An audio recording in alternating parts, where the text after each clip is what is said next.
មានតការផលិតគូឆ្អឹងនេះទើបដឹងថាបើសិនជាគូឆ្អឹងនឹងវាខូចអានេះជាបញ្ហាហើយគឺអត់មានចេញលទ្ធផលថាគូឆ្អឹងនឹងវាខូចបញ្ជាក់ថាកូនខ្ញុំកើតជំងឺមហារីកគ្រាប់ឈាមទេវាអត់មានចឹងសួរកូនខ្ញុំកើតជំងឺអីពិតប្រាកដតាបែកគ្រាប់ឈាមអាជីពពុលក្នុងថ្លើមឡើយរីកក៏ជាបញ្ហាបង្កនៅពេទ្យទី1ដែរពីព្រោះរោគសញ្ញាទាំងអស់នោះវាកើតក្រោយនៅពេលព្យាបាលនៅពេទ្យទី1អ្វីដែលខ្ញុំនិយាយនេះមិនមែនខ្ញុំចេះតែចោទទេបងប្អូនខ្ញុំមានផុសតាមតែខ្ញុំហ៊ានអះអាង 100% ដែលថាកូនខ្ញុំមិនកើតជំងឺមហារីកគ្រាប់ឈាមព្រោះខ្ញុំមានផុសតាមច្រើនណាស់ផ្សេងទៀតណាពីព្រោះ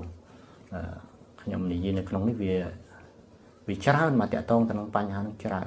ខ្ញុំថាកូនខ្ញុំមិនអាចកើតមានជំងឺមហារីកគ្រាប់ឈាមបានទេវាមានបញ្ហាមិនប្រក្រតីណាមួយហើយថ្ងៃបណិតគូឆ្អឹងហ្នឹងខ្ញុំចាប់អារម្មណ៍ណាស់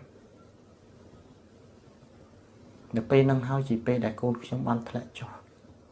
ស្ថានភាពជំងឺកូនរបស់ខ្ញុំធ្លាក់ចុះតែម្ដងធម្មតាគាត់លេងទូរស័ព្ទគាត់អង្គុយលេងសើចហូបបាយបានដល់ថ្ងៃហ្នឹងត្រូវការយកខួរឆ្អឹងកូនខ្ញុំត្រូវបានគេចាក់ថ្នាំសន្លប់ហើយឲ្យខ្ញុំខ្ញុំជាឪពុក3យកទៅដាក់បន្ទប់បូមខួរឆ្អឹងហើយកូនខ្ញុំបើកភ្នែកមើលខ្ញុំកឡង់បាទខ្ញុំសំណោះណានឹកឃើញស្ថានភាពនៅពេលហ្នឹងខ្ញុំសំណោះកូនខ្លាំងណាស់តម្រាំថ្នាំជ្រាបទៅដល់ទូបូមខួរឆ្អឹងថ្នាំជ្រាបទៅគាត់សន្លប់ស្ដោកស្ដឹងហើយមិនដឹងថាគាត់បូមខួរឆ្អឹងកូនខ្ញុំកម្រិតណាបាទខ្ញុំអត់ដឹងព្រោះពុកម្ដាយអត់ឲ្យចូលទៅ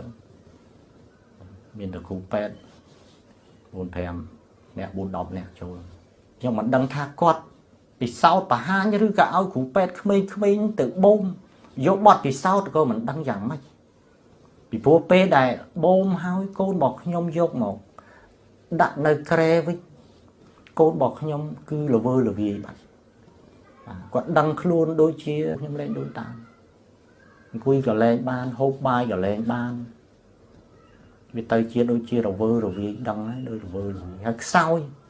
កូនខ្ញុំចាប់ផ្ដើមខ្សោយស្រឹបតែម្ដងអញ្ចឹងកូនខ្ញុំចាប់ផ្ដើមស្រុតនៅពេលហ្នឹងបាទអញ្ចឹងគាត់ចាប់ផ្ដើមបូមខួរឆ្អឹងចាប់ផ្ដើមព្យាបាលកូនខ្ញុំចាប់ផ្ដើមធ្វើទុកហេតុអីការបញ្ចូលឈាមដូចគ្នាកូនខ្ញុំខ្វះឈាមប៉ុន្តែស្ថានភាពដំបូងកូនរបស់ខ្ញុំមុនបញ្ចូលឈាមគឺគាត់មើលពីខាងក្រៅអត់មានដឹងថាស្លេកស្លាំងទេប៉ុន្តែឆ្ងល់ថាហេតុអីពេលដែលបញ្ចូលឈាមទៅកូនខ្ញុំបែរទៅជាមើលទៅសាច់ឈាមទៅជាស្លាំងទៅវិញនេះខ្ញុំឆ្ងល់អញ្ចឹងហេតុអីបានជាកូនខ្ញុំប្រែទៅជាស្លេកស្លាំងទីបំផុតកូនខ្ញុំកាន់តែស្លេកស្លាំងហើយបញ្ចូលពេលណាកូនមិនដែលថាឈាមនឹងឡើង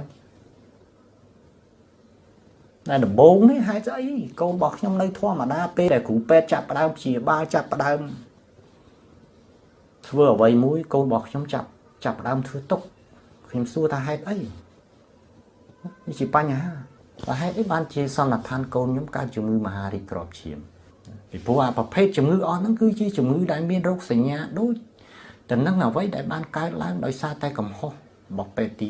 1ពីព្រោះគាត់ព្យាបាលនៅពេទ្យទី1បែកគ្រាប់ឈាមបែកគ្រាប់ឈាមរីកដណ្ដើមពលខ្លាំងអញ្ចឹងអាចឲ្យបានកូនខ្ញុំវាពេទ្យត្រូវសន្និដ្ឋានជំងឺហ្នឹងអញ្ចឹងគាត់យកអារោគសញ្ញាហ្នឹងគាត់ប្រវាយមកទៅជាជំងឺមហារីកគ្រាប់ឈាមបាទនេះអត់ប្រក្រតីទេកូនខ្ញុំត្រូវបានបណ្ឌិតឈាម2ដងក្នុងពេលតែមួយថ្ងៃតែមួយទេបើសិនជាមានការព្យាបាលបានមករយៈមួយថ្ងៃអីចឹងទៅត្រូវការបណ្ឌិតព្រោះគេត្រូវការតាមដានប៉ុន្តែហេតុអីបានមានការបណ្ឌិតឈាមម៉ោងពេលបន្តគ្នាក្នុងថ្ងៃតែមួយដោយសារតែខ្ញុំនិយាយប្រាប់ពីកំហុសរបស់ពេទ្យទី1ឬយ៉ាងម៉េចមានការអន្តរាគមន៍ណាមួយឬយ៉ាងម៉េច